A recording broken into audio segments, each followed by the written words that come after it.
And for more, we'd like to welcome former Defense Secretary William Cohen. Secretary Cohen, thank you for being here. What will you be watching on Yellen's trip to China? What she's going to try to achieve, I think, is talk about areas that we can cooperate with the Chinese. The imposition of tariffs would be one case that she could pursue. Under the previous administration, there was the imposition of tariffs. President Biden has continued that. I think that will be one area she'll look to see, particularly, I would think, in the field of agriculture. Those tariffs hurt our farmers. They also impose costs upon the American taxpayer. And I think that she'll be looking to see if that's one area we could possibly talk about easing some of those or even lifting them. So you've recently said the contentious back and forth between the U.S. and China has reached a dangerous level.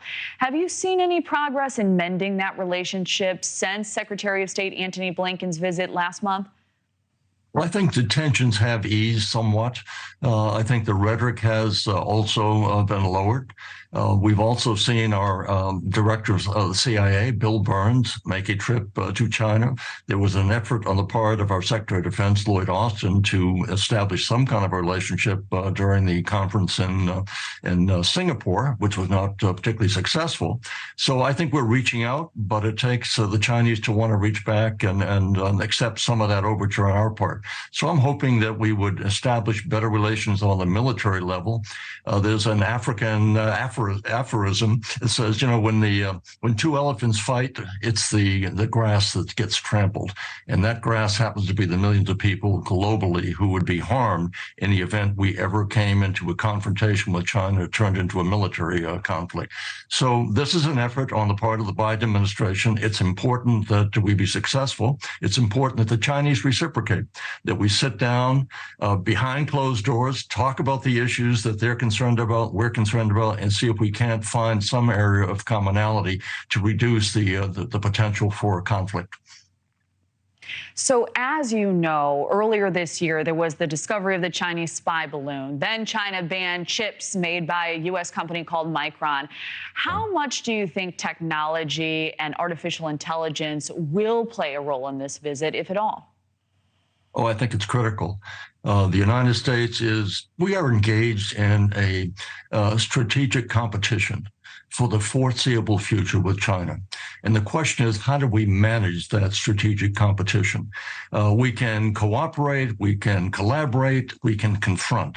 And it seems to me the goal has to be lowering the possibility of confrontation, because we're living in a very dangerous time when you have the potential of ships colliding, aircraft colliding, which leads to the possibility of going immediately into confrontation with the Chinese. The Chinese don't want it. We don't want it. The world shouldn't want it.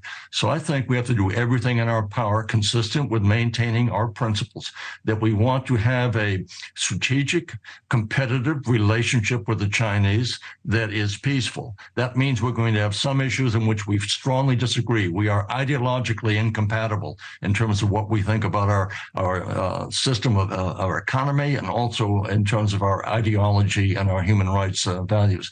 But we have to manage that to the point it doesn't get out of control, so we suddenly find ourselves slipping into a conflict in which the world will suffer. Well, and I think you touched on it there. It's not just the economy causing heightened tensions. Taiwan, still a serious concern. Are you worried this could become a Cold War scenario, and how involved should the U.S. get here? Well, it could become a Cold War scenario. Taiwan becomes a major area of potential conflict. President Biden has tried to make it clear, although it was not clear in the beginning from some of his statements that he's clarified, that we still believe in a one China policy. We still believe in the Taiwan Relations Act. We still believe we're going to help Taiwan prepare for its defense. We want to see if there's going to be a reunion with the mainland, it's done peacefully. So I think that's important, to send that signal signal to the Chinese so they don't think that we are covertly trying to undermine that we are covertly trying to call for independence on the part of the Taiwanese. We are not. And so I think the thing we have to do is to make sure we don't allow our own rhetoric to get out of control and saying we're prepared to go to war with China over Taiwan. The Chinese don't want that. Our military doesn't want it for very good reasons, and the world shouldn't want it. And that's one of the reasons we have the G20 coming up this fall, and you have India now serving as the host for that, talking about one Earth, one family, one future. And they mean by that, we have a very small spinning globe on humanity is surviving. We can't afford to have the family of humanity eliminated or put in jeopardy with any kind of a confrontation leading to a nuclear exchange. And therefore, we come to one future. And that is a future of prosperity being spread for as many people and many millions as we can across the globe.